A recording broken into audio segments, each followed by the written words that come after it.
Jubilee hills ఉప ఎన్నికల్లో Congress party ఘన విజయం సాధించింది. కాంగ్రెస్ అభ్యర్థి నవీన్ యాదవ్ భారీ మెజారిటీతో విజయం సాధించడంతో నాచారంలో డివిజన్ అధ్యక్షులు బందారం శ్రీకాంత్ గౌడ్ ఆధ్వర్యంలో కాంగ్రెస్ పార్టీ నాయకులు నాచారం ప్రధాన రహదారిపై బాణసంచా కాల్చి స్వీట్లు పంపిణీ చేసుకుని సంబరాలు నిర్వహించారు.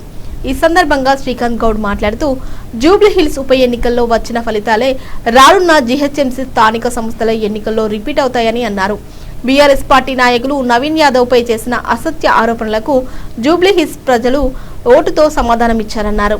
జూబ్లీ హిల్స్ ఉప ఎన్నిక గెలుపును యావత్ తెలంగాణ ప్రజానీకానికి అంకితం చేస్తున్నామన్నారు.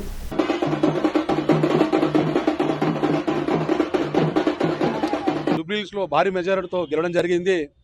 ఈ గెలుపు యావత్ తెలంగాణ ప్రజానికి అందరికీ అంకితం చేస్తూ ఇవాళ మా గౌరవ ముఖ్యమంత్రి పెద్దలు రేవంత్ రెడ్డి అన్న గారు వారి ఆశీర్వాదంతో ఎంతో అభివృద్ధి చెందుతున్న ఈ తెలంగాణ ఇవాళ కొంతమంది దుండగులు బీఆర్ఎస్ నాయకులు మేము వారం రోజుల నుంచి అక్కడ జూబ్లీస్ వెళ్ళాం. అడుగున కొన్ని వందల వేల యూట్యూబ్ ఛానల్ పెట్టి అడుగున దుష్ప్రచారం చేశారు. కాకపోతే ప్రజలు ఇలా కాంగ్రెస్ వైపు మరొకసారి ఘన విజయము మాకు ఇచ్చినందుకు ప్రత్యేకంగా జూబ్లీస్ ప్రజలకు మరి యావత్ తెలంగాణ నుంచి కాంగ్రెస్ పార్టీ అభిమానులు వచ్చి అక్కడ పనిచేశారు ప్రతి ఒక్కరికి ధన్యవాదాలు.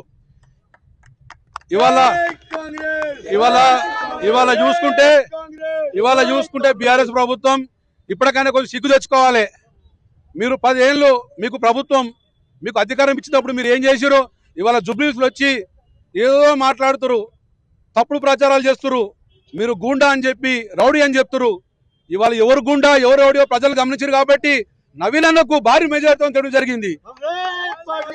నేను ఒకటే అనేది రాజకీయం అనేది రాజకీయం ఉండాలి కానీ వ్యక్తిగతం ఉండదని చెప్పి ఈ సందర్భంగా తెలియజేస్తూ మరి రాబోయే ఎన్నికలలో కూడా సర్పంచ్ ఎన్నికలలో జడ్పీటీసీ ఎన్నికలలో రాబోయే స్థానిక సంబంధించిన కార్పొరేషన్లో ఖచ్చితంగా మా కాంగ్రెస్ పార్టీ జెండా ఎగరవేస్తుంది.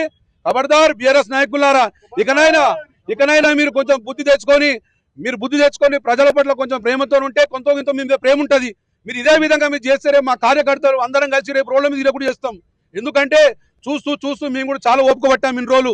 ఎందుకంటే మా అధినాయకత్వం మాకు చెప్పింది ఏంటంటే చాలా ఓపికతో ఉండి పనిచేయండి అని చెప్పింది. కాకపోతే వాళ్ళు మీరు చూసి మీరు అందరూ